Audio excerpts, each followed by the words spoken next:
Francisco!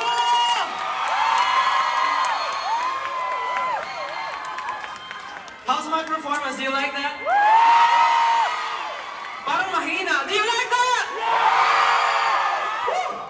Grabe yung crowd dito sa San Francisco. Do you love that? Do you want more? Like, more? Teka lang, magtatagalog muna ako, baka maubos yung English ko. Well, first of all, gusto ko muna ipakilala yung sarili ko. Magandang gabi po, everyone. I'm Stel Ahero, and I'm from the group SB19 po. And currently, nandito ko alone to promote my solo journey as a solo artist. And of course, gusto ko rin mag-thank you, Star Media, for having me tonight. And of course, Kuya Eric, na naisip niya akong isama sa napaka-magarbong concert niya. Grabe. Palakpakan naman natin si Kuya Eric, everyone! Pag sinabi mo kasing Eric Santos, institusyon na yan di ba? Agree ba kayo? Sino yung nag-no? Wala pala, okay. Grabe makatawa si nanay doon. Concert po ito hindi comedy po.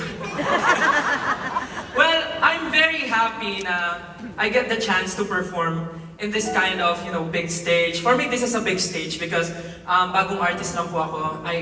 Nandito ako not as SB19, nandito ako as Stel, but dala-dala ko po yung brothers ko dito sa puso ko. Sir Jem naman, nagpapaiyak Hindi, sobrang happy lang po ako na binigyan ako ng ganitong klaseng opportunity na ma-share yung skills ko, yung talent ko, yung dance kong ganun-ganun. I love you too so much, forever and ever. Bukod po sa pustahan tayo, tatay ko yun. Dad, are you there? Tatay ko ba yun? Paano nakapunta yung tatay ko dito? Walang visa yun But yeah, kaya rin ako nandito dahil ang sarap balik-balikan ng mga kababayan natin dito. Like, this is my third time. This is my third time here in Bay Area and walang nagbago. Mahal na mahal niyo pa rin ako. At wala rin nagbago dahil mas minahal ko kayo. Grabe siya makasigaw Single ka po ba? Taken ka na pero kinikilig ka pa din. But tulad nga po na sinabi ko, sobrang nakakatuwa ang saya sa puso na nakakabalik po ako sa ganitong klaseng lugar. Kasi ang lamig-lamig dito. Sa Pilipinas, apakainit. Tsaka, baka pag niyakap mo ako, mas mag-init tayo. So okay na yung ganito kasi may electric fan sa harap ko. Thank you, Star Media.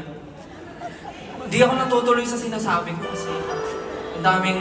But yeah, na-enjoy ko yung mga ganitong klaseng moments where I can perform, where I can, explore and share my skill, my talent, my voice sa mga kababayan natin. And ayun nga, wala na akong masabi. But this next song, sana po magustuhan nyo. Isa to sa mga kantang nagbigay rin sa akin ng inspirasyon.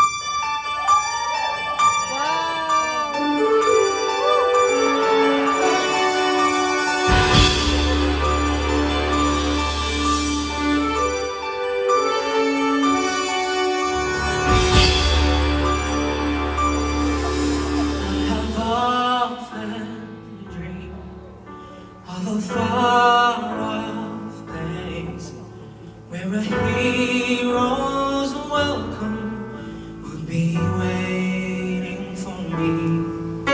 Where the crowds will cheer when they see my face, and the voice keeps saying, this is where I'm meant to be.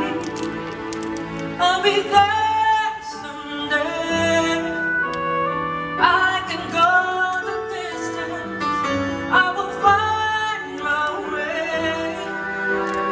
If I can be strong,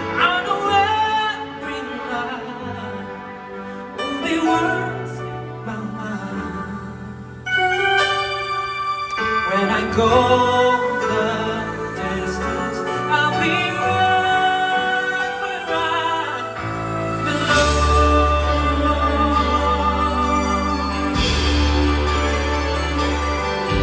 Down an unknown road to embrace my fate. Though the road may wander, it will lead me to you.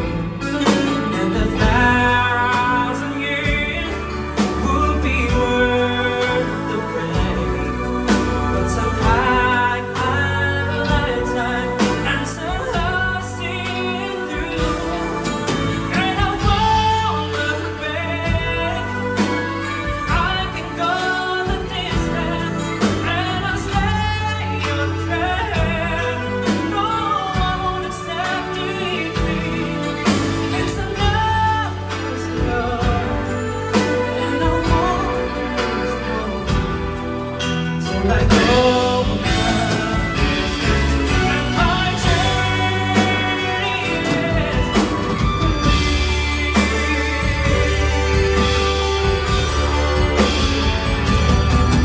but to look beyond the glorious, the worst life, for I feel our strength is measured by His blood, by His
I will search the world,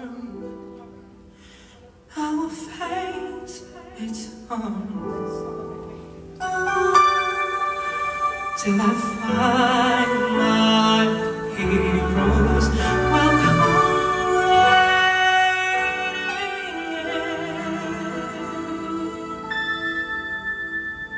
in your arms.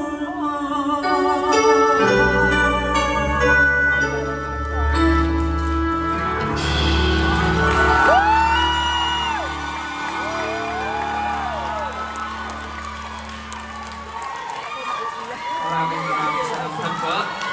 Nagustuhan niyo po ba yun? Alam niyo po ba?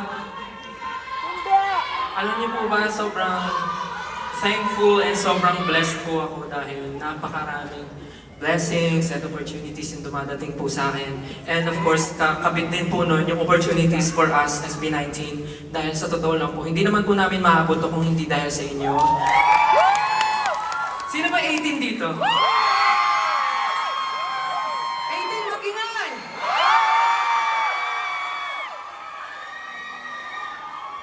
18 magingay! Ayan, yan talaga yung miss na miss kong binabalingan dito. Yung makita yung napakagaganda at napakagagwapo yung mga mukha. Sobrang amazing.